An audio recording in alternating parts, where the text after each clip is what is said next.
Bonjour! Dans le cadre de notre cours de probabilité de master, toujours dans le chapitre 1 du dénombrement, donc nous poursuivons nos exercices. Donc voici la deuxième partie.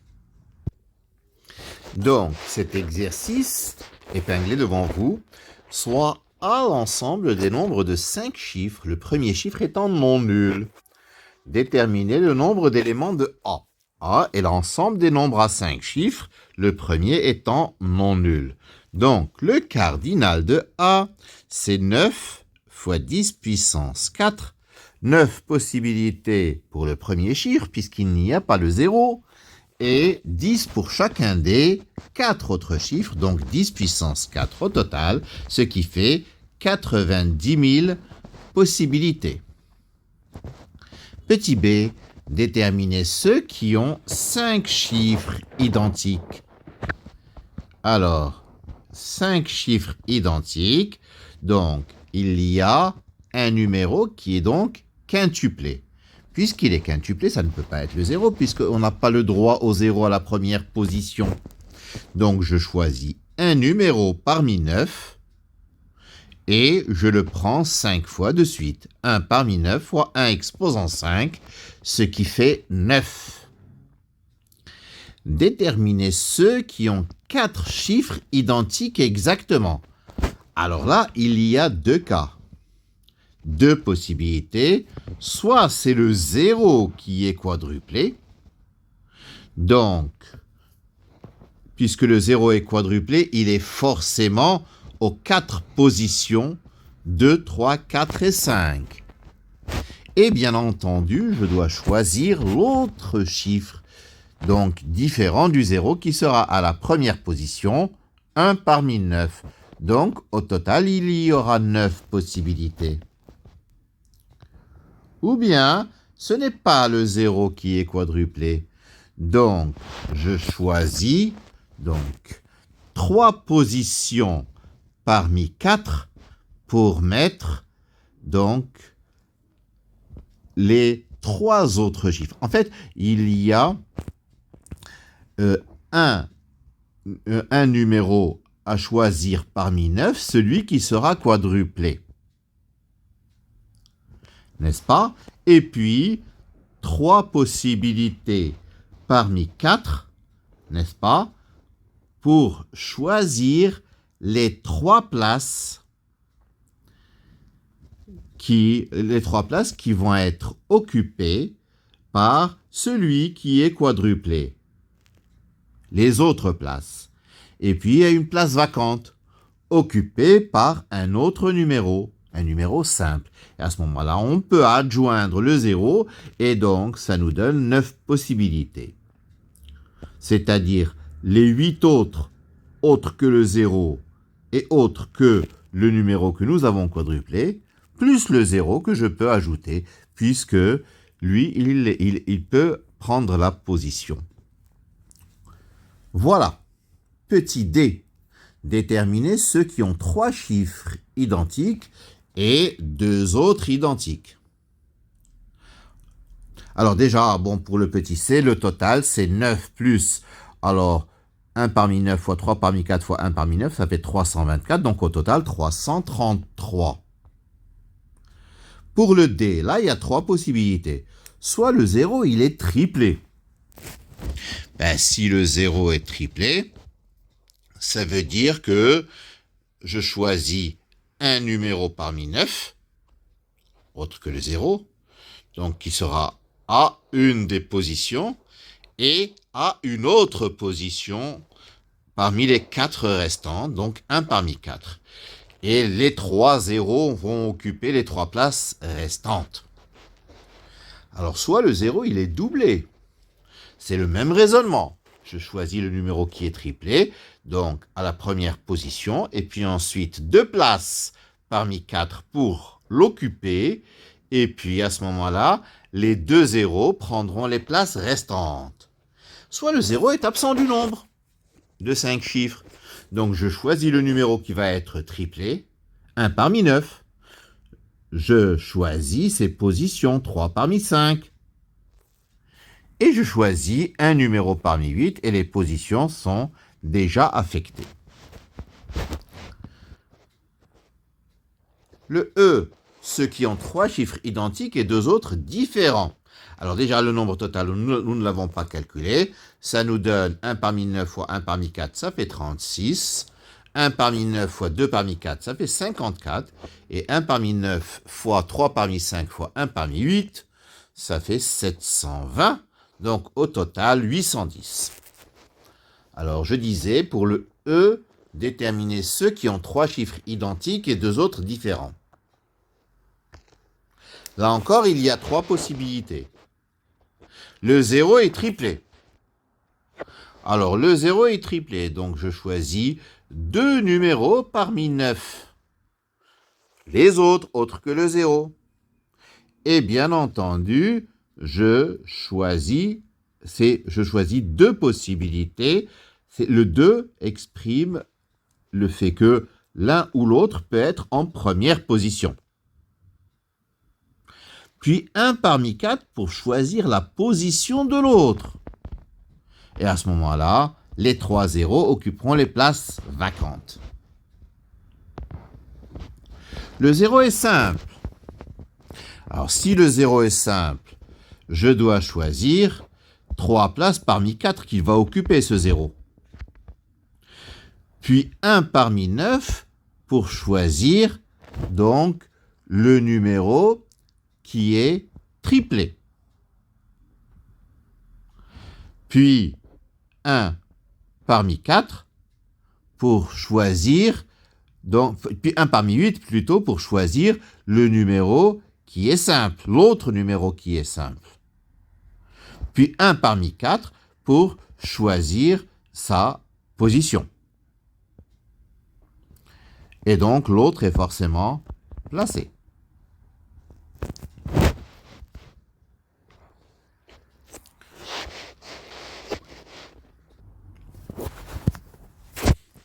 Je répète, 1 parmi 9, ça représente donc le choix du numéro qui va être triplé.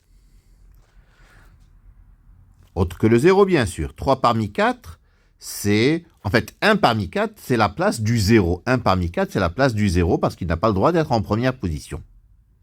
Puis 3 parmi 4 représente les emplacements du numéro qui va être triplé. Puis 1 parmi 8, c'est le choix de l'autre numéro qui va être simple. Le 0 est absent, donc je choisis un numéro parmi 9 qui va être triplé. 2 numéros parmi 8 qui vont être simples. 3 parmi 5 pour les positions de celui qui sera triplé. Et 1 parmi 2 pour la position de l'un des numéros simples, l'autre étant placé par la suite. Au total, si je calcule, j'aurai 288 plus 1152 plus 5040, ce qui me fait 6480. Le F, 2 chiffres identiques, 2 autres identiques et 1 différent. Là encore, il y a 3 possibilités. Le 0 est doublé. Alors, premier réflexe, je choisis sa position 2 parmi 4. Puis 1 parmi 9 pour l'autre chiffre qui est doublé. Puis 1 parmi 8 pour le chiffre qui est simple. Puis 2 parmi 3 pour placer les 2 chiffres, les 2 places de celui qui est doublé. Ou bien le 0 est simple, donc je choisis sa position 1 parmi 4. Les 2 autres sont doublés, donc je choisis 2 numéros parmi 9. Et les positions de l'un d'entre eux et les 2 autres étant placés automatiquement dans les places vacantes. Ou bien le 0 est absent. Donc j'ai 2 parmi 9 pour le choix des 2 numéros doublés, 1 parmi 8 pour le numéro simple. En fait, c'est 1 parmi 7 que je reprends. Alors, donc, si le 0 est absent, je choisis 2 numéros parmi 9 pour les numéros qui sont doublés. Puis 1 parmi 7 pour le numéro qui est simple. 2 numéros parmi 5 pour choisir la place du premier numéro doublé, 2 parmi 3 pour les places de l'autre numéro doublé, et le dernier, celui qui est simple, est automatiquement placé. Donc, au total, nous avons 1296 plus 864 plus 7560, ce qui nous donne 9920. D'accord? Le G, 2 chiffres identiques et 3 autres différents. Là encore, il y a 3 possibilités. Le 0 est doublé, donc je choisis 2 places parmi 4. Puis, 3 numéros simples, 3 parmi 9. Je choisis la place du premier, 1 parmi 3, et la place du second, 1 parmi 2, ce qui donnera 3024. Le 0 est simple, je choisis une place parmi 4. 1 parmi 9, c'est le numéro qui est doublé. Je choisis ses positions 2 parmi 4, puis 2 autres numéros simples, 2 parmi 8, et je choisis la position de l'un d'entre eux, l'autre étant automatiquement placé. Ça donnera 12 096. Enfin, le 0 est absent. Donc, je choisis le numéro qui est doublé, 1 parmi 9. Je choisis les positions de ce numéro doublé, 2 parmi 5. Je choisis les 3 numéros qui sont simples et la position de chacun d'eux, 1 parmi 3, 1 parmi 2, qui donne 30 240. Et au total, par le calcul, ça nous donne la somme 45 360. Enfin, le dernier, le H, il y a déterminé ceux qui ont 5 chiffres identiques. Alors, soit il y a le 0 qui est présent, donc il a 4 positions possibles, et une fois placé, j'ai à placer 4 numéros distincts parmi les 9 à 9, 4. Ce qui donne 9 x 8 x 7 x 6 x 4. Ou bien il n'y a pas de 0, donc je place directement 5 numéros dans l'ordre étant distinct, donc les arrangements de 5 parmi 9 à 9, 5. 9 x 8 x 7 x 6 x 5. Donc au total, si je calcule, j'obtiens 27 216. Autre petit exercice, un menu est composé d'une entrée, d'un plat et d'un dessert. Un restaurant propose 4 entrées, 3 plats et 5 desserts. Combien de menus différents le restaurant peut-il proposer? Alors, il peut proposer donc, puisqu'il y a une entrée, donc 4 possibilités pour les entrées, 3 possibilités pour les plats, 5 possibilités pour les desserts, ce qui fait au total 4 x 3 x 5, donc 60 menus possibles. S'il peut choisir 2 desserts, alors il y a 2 possibilités, soit il prend un seul dessert, soit il prend 2 desserts. En tout cas, les entrées, l'entrée et le plat sont uniques. Donc il a 4 possibilités pour le choix de l'entrée, 3 possibilités pour le choix du plat, et puis pour le dessert, soit il en prend 1, 5 possibilités, soit il en prend 2, donc 2 parmi 5. Donc ça va faire au final 180 menus possibles. Alors, nouvel exercice, un homme possède 4 pantalons, 5 chemises et 3 vestes. De combien de manières différentes peut-il s'habiller? C'est comme l'exercice précédent. Donc, il peut se vêtir de 4 pour les pantalons, x 5 pour les chemises, x 3 pour les vestes, c'est-à-dire 60 manières possibles de trouver un assortiment. De combien de manières peut-il s'habiller s'il peut ne pas porter de veste? Donc soit il porte une veste, ça va faire 60 possibilités, soit il n'en porte pas, auquel cas il y aura à choisir que les pantalons et chemises. Donc s'il peut ne pas porter de veste, le nombre est 4 fois 5 fois 3 s'il choisit de porter une veste, ou bien tout simplement 4 fois 5 s'il n'en porte pas, et ça fera au total 80 possibilités. Alors, les étudiants du master sont au nombre plutôt de 18. 10 garçons, 8 filles, et on doit former un comité avec 5 personnes, un président, 2 trésoriers, 2 secrétaires. De combien de manières peut-on former ce comité? Donc, on forme un comité composé d'un président, de 2 trésoriers et 2 secrétaires. Donc, le nombre de comités, je choisis le président, parmi 18. Puis je choisis les 2 trésoriers, 2 parmi 17. Puis enfin, les 2 secrétaires, 2 parmi 15.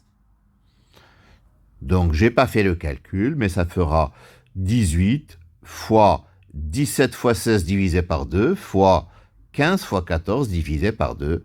Et ça donnera donc le résultat.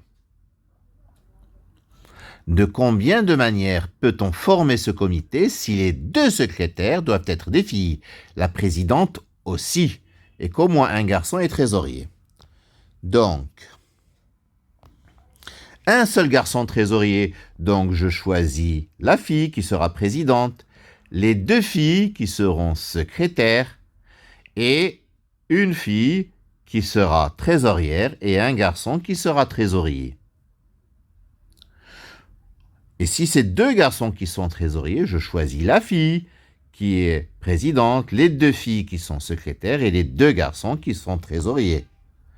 Au total, il y aura donc 8 fois 21 fois 5 fois 10, plus 8 fois 21 fois 45, qui donne 8 fois 21 fois 95, c'est-à-dire 15 960 comités possibles.